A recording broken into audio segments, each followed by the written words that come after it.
ಕೊಟ್ಟಿಗೆಹಾರದಲ್ಲಿ ಕುಡಿದ ಮತ್ತಿನಲ್ಲಿ ಪ್ರವಾಸಿಗರು ಹುಚ್ಚಾಟ ಮೆರೆದಿದ್ದಾರೆ. ಸ್ಥಳೀಯರ ಮೇಲೆ ಹಲ್ಲೆ, ಆರಕ್ಷಕವಾಣಿ ವರದಿಗಾರರು, ಸಮಾಜ ಸೇವಕ, ಆಂಬ್ಯುಲೆನ್ಸ್ ಚಾಲಕ ಆರಿಫ್ ಮೇಲೆಯೂ ಸಹ ಹಲ್ಲೆ ನಡೆಸಿದ್ದಾರೆ.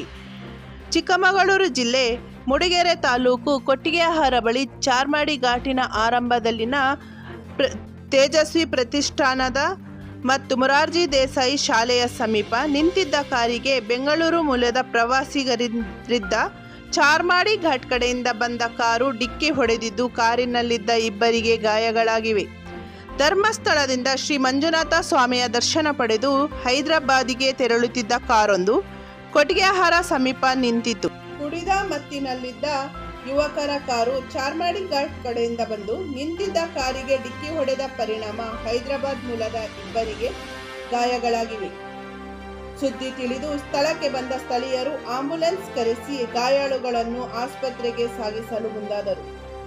ಅಪಘಾತ ಮಾಡಿದ ಯುವಕರು ಮತ್ತು ಸ್ಥಳೀಯರ ನಡುವೆ ಮಾತಿನ ಚಕಮಕಿ ನಡೆಯಿತು. ಇದರಿಂದ ಕೋಪಗೊಂಡ ಯುವಕರು ಪೊಲೀಸರ ಎದುರೇ ಸ್ಥಳೀಯರು ಮತ್ತು ಆಂಬ್ಯುಲೆನ್ಸ್ ಚಾಲಕನ ಮೇಲೆ ಹಲ್ಲೆ ನಡೆಸಿದರು. ಆರಕ್ಷಕವಾಣಿ ವರದಿಗಾರರು ವಿಡಿಯೋ ಮಾಡುವಾಗ ಅವರ ಮೇಲೆಯೂ ಸಹ ಹಲ್ಲೆ ನಡೆಸಿದ್ದಾರೆ. ಆರಿಫ್ ಮತ್ತು ಗಾಯಾಳುಗಳನ್ನು ಬಣಕಲ್ ಸರ್ಕಾರಿ ಆಸ್ಪತ್ರೆಗೆ ಸೇರಿಸಿ ಚಿಕಿತ್ಸೆ ಕೊಡಿಸಲಾಗಿದೆ. ಆಂಬ್ಯುಲೆನ್ಸ್ ಚಾಲಕ, ಸಮಾಜ ಸೇವಕ, ಆರಕ್ಷಕವಾಣಿ ವರದಿಗಾರರ ಆರಿಫ್ ಮೂಳೆಮುರಿದಿದ್ದು ಆಸ್ಪತ್ರೆಗೆ ದಾಖಲಿಸಲಾಗಿದೆ. ಆರಿಫ್ ಅವರು ಮೂಡಿಗೆರೆ ತಾಲೂಕಿನಾದ್ಯಂತ ಯಾವುದೇ ಅಪಘಾತ ಸಂಭವಿಸಿಲ್ಲ. ನಿರಂತರವಾಗಿ ಮಾಡುತ್ತಿದ್ದಾರೆ.